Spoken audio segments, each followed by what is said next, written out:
Time now for Rocky Jordan.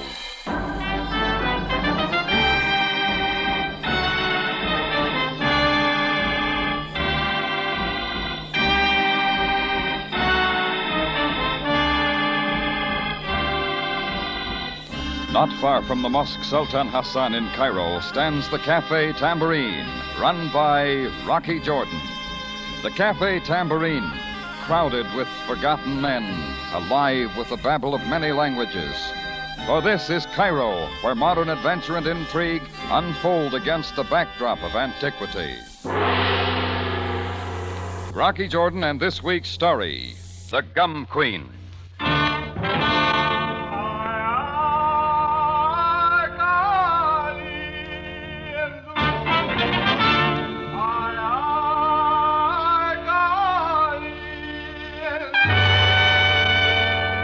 I was standing at the door to my office in back of the Tambourine when he came in.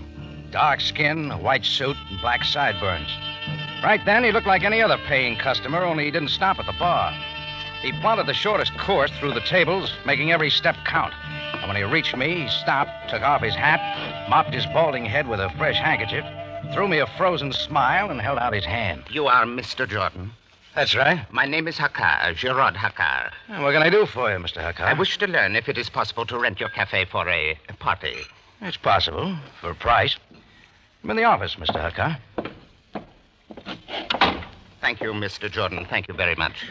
Now, about this party. Mr. Jordan, a camel caravan arrives tonight from the Anglo-Egyptian Sudan carrying a large cargo of gum arabic. Is that right? Do not confuse gum arabic with the kind of gum you chew, Mr. Jordan, which is in reality chicle. Well, we learn something every day. You see, gum arabic is employed in pharmacology, textiles, and such. The gum arabic from the Sudan is about the best in the world. Quite valuable. Well, that's all very interesting.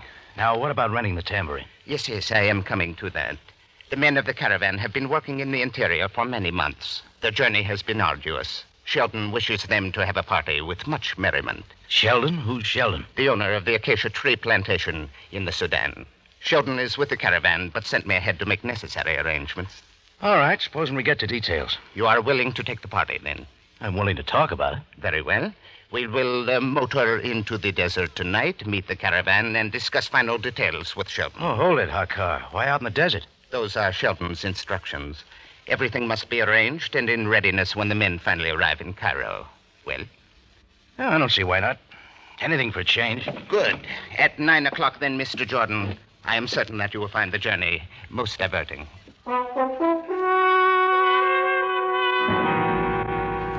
I was going to remember those words. Anyhow, at the crack of 9, Gerard Hakar steered a 1938 rented convertible up to the Tambourine door. I piled in and we drove through Cairo and across the Ismail Bridge. On the west side of the Nile, we turned south for a while, then off toward the desert. Oh, I enjoyed every bit of it. With a full moon riding high, the sight of the pyramids was worth seeing again. As we left them behind, Hakar slowed the car and kept peering off into the desert. Finally, against the glow of the sky, a camel came climbing up over a distant sand dune. Then another and another, till there were 24 of them in a line and coming our way. That is our caravan, Mr. Jordan. We will wait here. It's quite a sight, Mr. Hakar. Indeed it is. Ships of the desert, Mr. Jordan. Loaded with the product of a year's labor in the Sudan. You're sure Sheldon's with them? Observe riding in the lead there. That is Sheldon. It could be no one else. We waited there for them to approach out of the deep sand. Sheldon, riding in the lead, especially held my eye. An erect figure and in full command. We sat there a few minutes watching the caravan silently come toward us. And they were in calling distance when all at once it happened. Riding up over the horizon came a pack of horsemen, guns firing and heading directly into the caravan. Bedouin tribesmen, Mr. Jordan, raiders in the night. They were pounding in, throwing the drivers to the sand, scattering the camels, and only Sheldon tried to fight back, swinging a whip and pistol, trying to drive off the attack and keep the caravan in line. It was like trying to stop a desert sandstorm. Come, Jordan, let us go to their aid. Now, we were out struggling through the sand. By the time we got to the scene, all the camels had been taken, and the raiding tribesmen were vanishing into the desert night. All but one who saw us coming and tried to run me down. I just managed to jump out of the way, and as he rode by, I grabbed him by the foot. He piled down into the sand. I pulled him up with his robe tightly taut around his throat. And then, with the shot from Hakar's gun, he suddenly slumped and pitched face down in the sand. some of the camel drivers came running up. That's when I met Sheldon. Wearing a man's shirt, pants, boots, and a gun strapped to her side, but all woman. Is he hurt? Yes, but he's still breathing. You didn't have to do that, Hakar. Why should I not shoot him? He was a common thief. Why should we not shoot all of them if we could? Turn him over. We'll see what can be done. Here, help me tear up his rope. We can bind the wounds for now. Sure. You got the right idea, lady. Oh, by the way, who are you? The name's Jordan. This is Rocky Jordan, Mrs. Sheldon. He is from the Cafe Tambourine to discuss the party. Help Hakar, will you, Rocky? Carry this man to the car. Get him into Cairo. Mrs. Sheldon, is this necessary? Can we not just leave him? If we don't get him to a hospital bed soon, he'll die. And what difference does it make for such as him? Difference? Dead men don't talk, Hakar. If this man lives, he can tell us plenty. Who led the Bedouin raid? Where they're taking the gum Arabic? Quickly, Hakar. Very well, Mrs. Sheldon. I will take him to the Cairo hospital at once. And see that he gets there alive.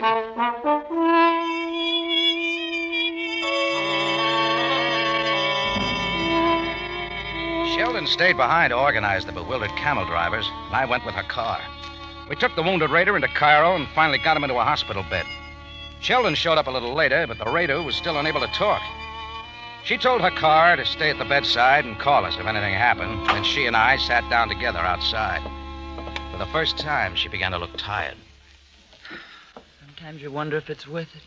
Yeah, pretty rough deal. Got a cigarette? Sure. Yeah. Thanks. We met at a bad time, Jordan. Sorry if I sounded rough. Didn't strike me that way. Forget it. I'm not so bad when you get to know me. Just been bossing men around too long. Yeah, you were doing all right when I saw you. Oh? About the party, Rocky. I suppose you'd like to call it off now, huh? I wouldn't blame you. No, I promised the men. I don't like to go back on a promise. But you'll have to trust me for a couple of days, though, until I get a loan at the bank. I don't do business on the cuff, Mrs. Sheldon. No? Forget it. I can understand what that raid did to you. Looks like they took almost everything. Everything I've worked and slaved for the past year, that's all. Anyhow, the plantation's still there. Does it belong to you? No, it was my husband's. When a tropical disease got him, I just took over, that's all. And I did all right. Till tonight. Yeah. About the party, Mrs. Sheldon. Yes? Maybe we can work something out. Told you there was no money yet. Anyhow, we can talk it over. At lunch tomorrow? There's a boat tied up in the Nile docks waiting for my cargo. The Minya. You'll find me there. Well, that made it a date, and I went back to the Tambourine. My help had closed up for the night long before I got there, but I had a visitor just the same. Just as I was unlocking the door, he shuffled out of a nearby shadow. Effendi Jordan. Who's that? It is Belak, one of the drivers from the caravan. What do you want here? I have much to tell, sir, although my arrival in Cairo finds me woefully short of money. If that's all you want, beat it. Wait, please, sir. For money, I would exchange most amazing information.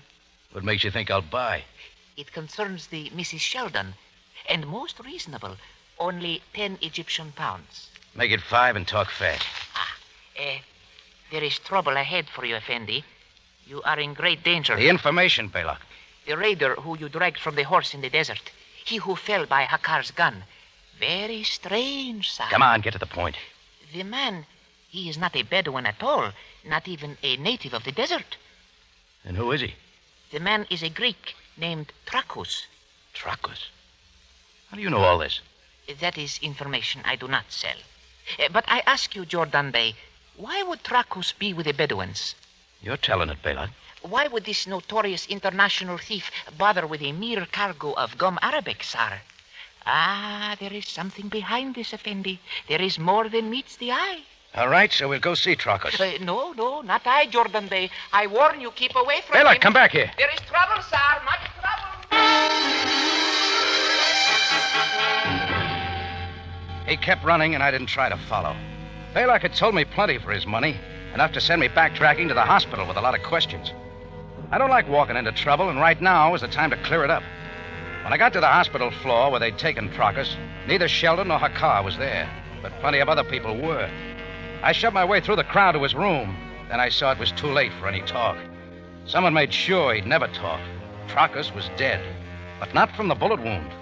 Something a lot more recent and a lot more sure. A knife with a 6-inch blade.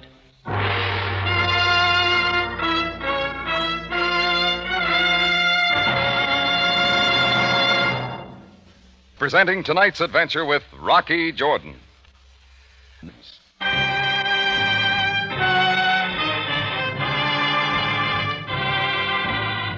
now we take you back to Cairo and tonight's Rocky Jordan story, The Gum Queen.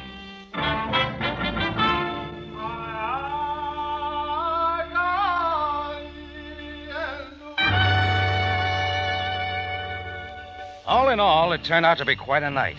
The attack by Bedouin tribesmen on an incoming caravan from the Sudan. The wounded Bedouin, who turns out not to be a Bedouin at all, but a Greek named Trachos.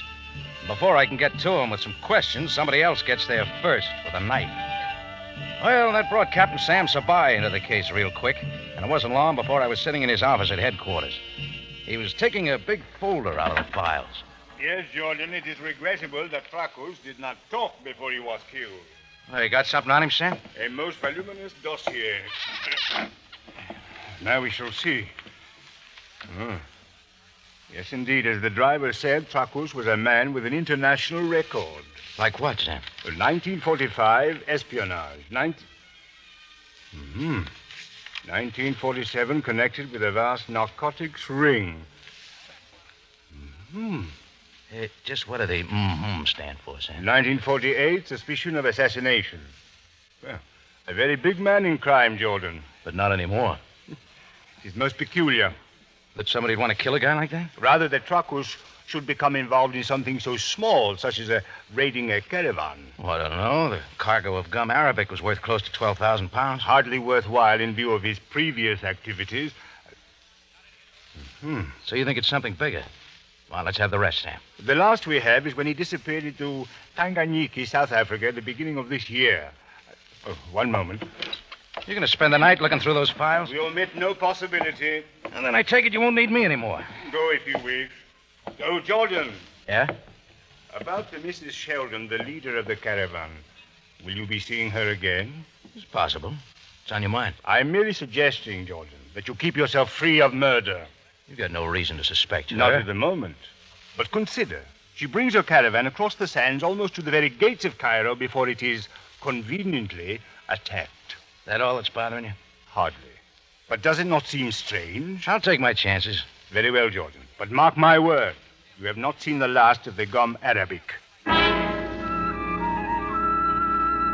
Sam wasn't telling me what I wanted, so I left him. I was sure he hadn't seen me slip a few pages out of the Trachos dossier while his back was turned and put them in my pocket for future use. Just checking on what the meant. It was too late at night to catch a taxi, so I started to hoof it back to the Tambourine. Only it happened I caught a ride. Hello, Jordan. Get in. Sorry, I'm all dated up. Yeah, you are now. This gun says get in.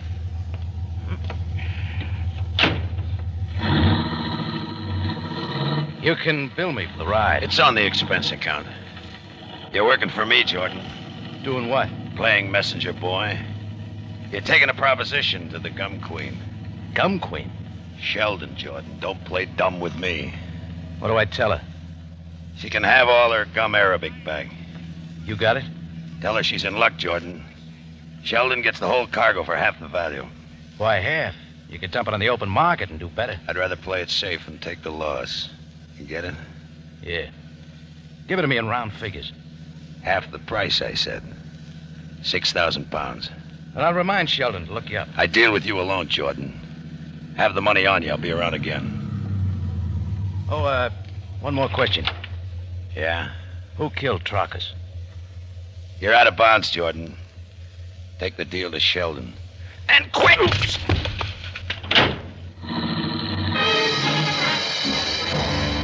I wasn't fast enough for him, and his foot slammed me out of the car and onto the sidewalk. The car shot down the dark street and was gone. And I picked myself up, not sure, but that Sam was right. There was a lot more behind this than gum arabic. But I was mixed up in it now and had to play along. When I finally got back to the Tambourine, it was almost daylight. I tried for some sleep, but before noon I was down along the Nile docks to keep my date with Sheldon and her boat. She had traded her rough clothes for something better, and she looked just like I'd hoped she would. We went over to a waterfront cafe. Pretty soon, she got to talking. You've been real nice to me, Rocky. Real nice. Well, let's just say I'm after business for my cafe. I know you better than that. You've forgotten all about the party. Maybe. Any luck with the loan? I'll get it. Enough to last me through another year. Does that mean you're going back to the Sudan? Sure. I've stuck it out there for 5 years. One more year doesn't matter. Takes nerve. What else can a woman do but hang on to what she's got left? Can't always be bad breaks. Mrs. Sheldon, just how bad do you want your gum Arabic back? What kind of question is that, Rocky? It happens I know how you can get it. How? For 6,000 pounds. Look, Rocky, don't kid me like that. Of course I want it back. Just don't kid me. Half the value of the merchandise. That's his price. Whose price? Well, some character who picked me up last night. What's his name? Who is he? Didn't say. And how much do you get out of it? Nothing. It's a lot more than that to convince me, Jordan. A lot more. Mrs. Sheldon, I've been looking all over for you. Oh, Hakar, sit down. We've got some talking to do. The bank wishes to speak with you about the loan. I'll call them later. Mr. Jordan has some news. So, Jordan? Yeah, a guy picked me up last night with a proposition. He'll return the gum Arabic for half the value. Most fortunate, if true. At least I'll get something out of it that way. A whole year's work isn't gone for nothing. Most interesting that he would go to you, Jordan. I'm not trying to explain that. And how do we know we can trust you at all? You don't. So suppose we forget the whole thing. Now, do not be hasty, Jordan. Look, Hakar, you're the one that landed me in this mess from the beginning. I didn't ask for it. Okay, Rocky. How do I know the whole thing isn't phony? Why should I trust any of you? Why don't you sit down, Rocky? Well, all right. Just make up your minds. We'll go through with it. Only you can't blame me for wanting to know one thing. Yeah? If there's nothing in this for you, just why are you doing it? I don't know. Maybe I can't help liking some people. Well, I'll push things at the bank and try having the 6,000 pounds for you this afternoon. One thing, though, Jordan. The police must be informed of this. You think they'll deliver the stuff with the police around? The police need not appear until the merchandise is in our hands. Then they can give it safe escort to Mrs. Sheldon's boat. Okay, it's your money. And Jordan, I'll be close around, too. And if it turns out you're working a deal, I'll never forget it. Right away, we set it up with Sam Sabaya and the Cairo police to move in after the cargo was delivered to me and escort it safely to the boat and out of Egypt. Well, Sheldon's loan went through. She put the 6,000 pounds in my hands. Soon after that, I got a phone call from the guy who had the cargo, and we arranged a rendezvous. That set the stage. And I knew that within the next 2 or 3 hours, somehow I'd have a few answers to the mysterious caravan raid. But I needed some props. So first I stopped off at the 5 and 10, picked up a few things. Then I went alone across the Nile to where the camel trail comes down to the river. At the appointed hour, the camels began to show up one by one. I paid off a share to each driver, who quickly vanished. Finally, all 24 loaded camels were delivered. Then I made my next move, and a short time later, I signaled Sam Sabaya. He moved in quickly with his men. We will take over now, Jordan. The caravan's all yours, Sam. My job's done. Oh, a moment. Were there not 24 camels? 23. 20? Perhaps a mistake in my figures. Oh, we all make mistakes. Indeed we do. Would you like to clear up one of your mistakes at this time, Jordan?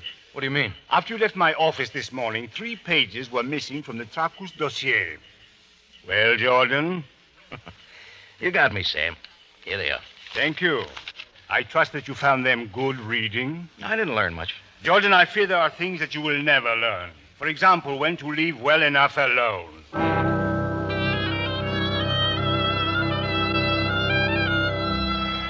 A short while later, I was at Sheldon's boat as the caravan slowly pulled onto the docks. Sheldon, Sam, and I watched from the deck as the last of the gum Arabic was taken off the camels and loaded into the ship's hold. Well, there it is, finally. Yes, Mrs. Sheldon. And rest assured that we will continue in our efforts to find the raiders. Small chance. But thanks for everything, Captain. I will leave a detail of men on board for your protection until you clear Alexandria. And the best of luck, Mrs. Sheldon. Goodbye, Captain. Coming, Jordan? Not just yet, Sam. I'll see you in a minute. As you wish. Well, Rocky, it looks like I owe you some sort of an apology. I don't think so. I'll admit I didn't trust you very much. Well, nobody expected you to. Anyhow, you're still out 6,000 pounds. I'm not complaining. Wish you could come along. You'd enjoy the trip. Yeah, wish I could, too. A moment there, Jordan. Oh, you want to see me, Hakar? Indeed, I do. There were 24 camel loads to be delivered. All right, what about it? Only 23 arrived here. That's all that showed up. Then where is the other camel? How should I know? 23, 24. What's the difference? The difference, you say? An entire load of gum arabic. So they held out on you. Go hunt it up if it means so much. Mr. Jordan, I demand an Oh, explanation. let it go, Hakar. We're lucky to get any of it back. But Jordan paid for all the camel loads, he said. We will not be cheated out of one. Forget it. We're not going to wait around any longer. Got to get this load to Masai. Do you mean to say you're going to let him get away I with... said forget it. I'm not giving word to shove off before anything more happens. I'll look you up when I get back, Rocky. Jordan, a moment.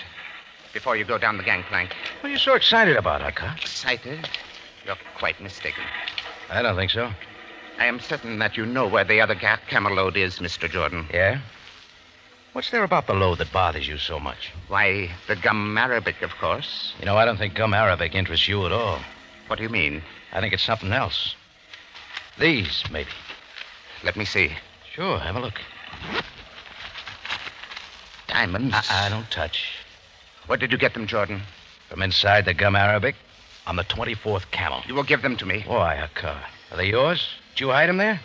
Jordan, listen to me. You masterminded quite a deal, didn't you? The phony Bedouin raid, the deal with me to return the stuff, so you could get a private police escort for your smuggled jewels right out of Egypt. There is no time to You talk. even killed your Confederate tracker so he wouldn't start talking. Did Sheldon know about this? Quickly before she returns. Yeah, I knew she didn't. Jordan, you're a smart man. I'll cut you in. I'll make you a deal. The other way around, Hakar. I got the jewels. All right, anything you say. First, you fork over Sheldon's 6,000 pounds. And these diamonds go to the police. I will have them, Jordan. Hakar lunged at me, and all at once he was a wild man, fighting and clawing for the bag in my hand. The back of my fist drove him away, but he was in again, pushing me to the rail. The next time I drove him back, his hand went for an inside pocket. That's when I got tired of the game. I moved in ahead of the gun, and his shot went wild. I locked his head in my arm, whirled, tossed him over my shoulder and over the rail. I waited for a splash that didn't come, and then I saw why. When I looked down, it was into the upturned, surprised face of Captain Sam Sabaya. Fez over one eye and what was left of an Egyptian cigarette dangling in his mouth. But lying at his feet where he had hit the dock was the crumbled body of Hakar.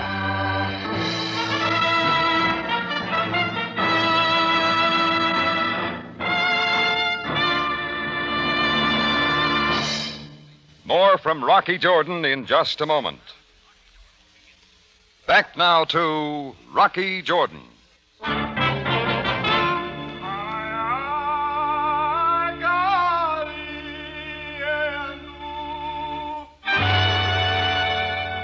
The pieces finally fell into place. Tracus and Hakar had been in the smuggling job together. Their problem was to get the loot off the continent without police interference.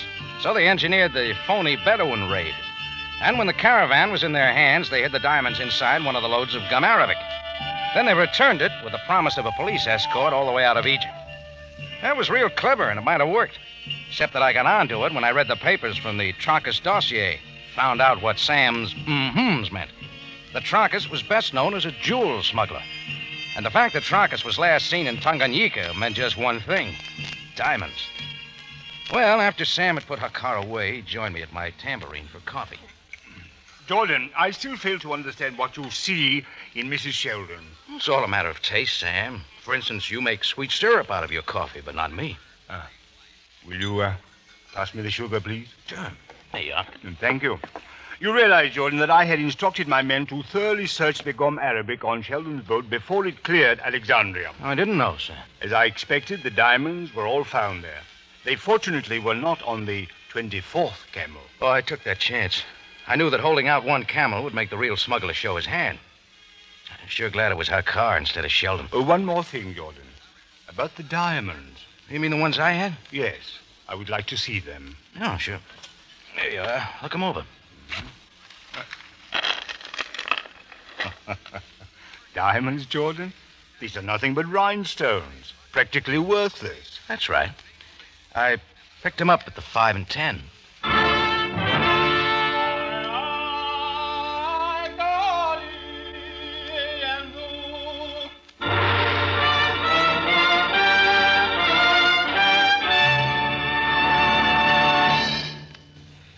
Rocky Jordan, written by Larry Roman and Gomer Cool, stars Jack Moyles in the title role with Jay Novello as Sam Sabaya. Original music composed and conducted by Richard Arant. Rocky Jordan is produced and directed by Cliff Howell. Remember, you have a date next week at the Cafe Tambourine, run by Rocky Jordan. Same time, same station. And the story is The Lady from Istanbul.